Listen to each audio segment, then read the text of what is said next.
ఇది చాలా కాంప్లెక్స్. నా ఉద్దేశం అయితే this is a hopeless, meaningless you know tax restrictions ఇవి. అది ఏంటో. సో ఎక్కడ ఏం జరిగినా కానీ you know we're the losers.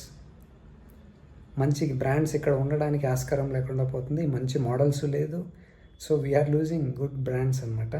So ఇలాగే ఉంటే కొన్ని రోజులకి ఏమవుతుందో, హోండా కూడా ఉంటుందా ఉండదా, వేరే మంచి బ్రాండ్స్ కూడా ఉంటాయో లేదో తెలియకుండా పోతుంది.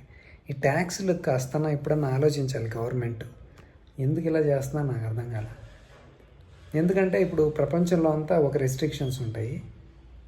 ఆల్మోస్ట్ రెస్ట్రిక్షన్స్ ఏముండవు. ఇంత 4 మీటర్ ఉండాలా, 1200 cc ఉండాలా, ఇది ఉండాలా, అది ఉండాలా అని ఏముండవు.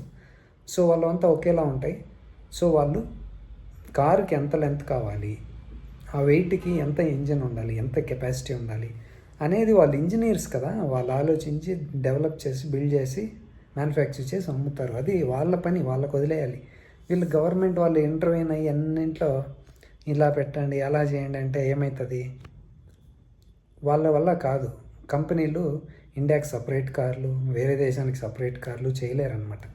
సో కాబట్టి వాళ్ళు మన ఇండియాలో బిజినెస్ పైన అంత సీరియస్గా లేరనిపిస్తుంది. ఎందుకంటే వాళ్ళు అసలు 2-3 మోడల్సే ఉన్నాయి కదా. సో దట్ షోస్ ఇట్ అనమాట. సో యాక్చువల్లీ అయితే ప్రపంచంలో చాలా దేశాల్లో వాళ్ళకి చాలా మోడల్స్ ఉన్నాయి, చాలా పాపులర్ కూడా.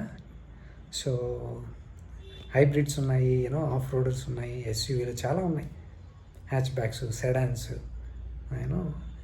మనకేం ఉండవు అనమాట. చాలా వెరైటీస్ ఉన్నాయి వాళ్ళు. So again I don't know మన ట్యాక్స్లు మన గవర్నమెంట్ వాళ్ళు ఎప్పుడు అర్థం చేసుకోమారుతారో తెలీదు. So this is about Honda. So వాళ్ళు చాలా రిలయబుల్. కానీ ఇండియాలో ఏంటంటే ఇది బికాస్ ఆఫ్ దిస్ వాళ్ళ మోడల్స్ లేవన్నమాట. ఇప్పటికి కూడా చాలామంది ఆశతో ఎదురు చూస్తున్నారనమాట. అమ్మో నెక్స్ట్ ఇయర్ ఏమన్నా ఆఫ్టర్ ఫ్యూ మంత్స్ కొత్త మోడల్స్ ఏమైనా లాంచ్ చేస్తారా? వాళ్ళు చెప్పని కూడా చెప్పరు. హోండా వాళ్ళు ఎవరికి అనౌన్స్ కూడా చేయరు. ఎవరికి ఇన్ఫర్మేషన్ కూడా లీక్ చేయరనమాట. ఏదైనా కొత్త మోడల్ పని చేస్తామా, లాంచ్ చేస్తామని కూడా చెప్పరనమాట. వాళ్ళు ఏం చేసినా సీక్రెట్గా చేస్తారు. బాగా రీసెర్చ్, డెవలప్మెంట్, ప్రోడక్ట్ని బాగా టెస్ట్ చేసి బాగా టెస్ట్ చేసి దీంట్లో ఏ సమస్య లేదు అనుకున్న తర్వాత కానీ వాళ్ళు అనౌన్స్ చేయరనమాట.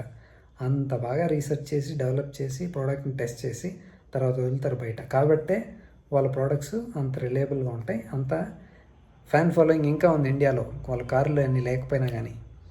సో మేబీ హోండా వాళ్ళు కూడా వాళ్ళు ఏం చేయగలరులే పాపం. ట్యాక్స్లు ఎలా ఉన్నాయి వాళ్ళకి, వాళ్ళు ఎక్కువ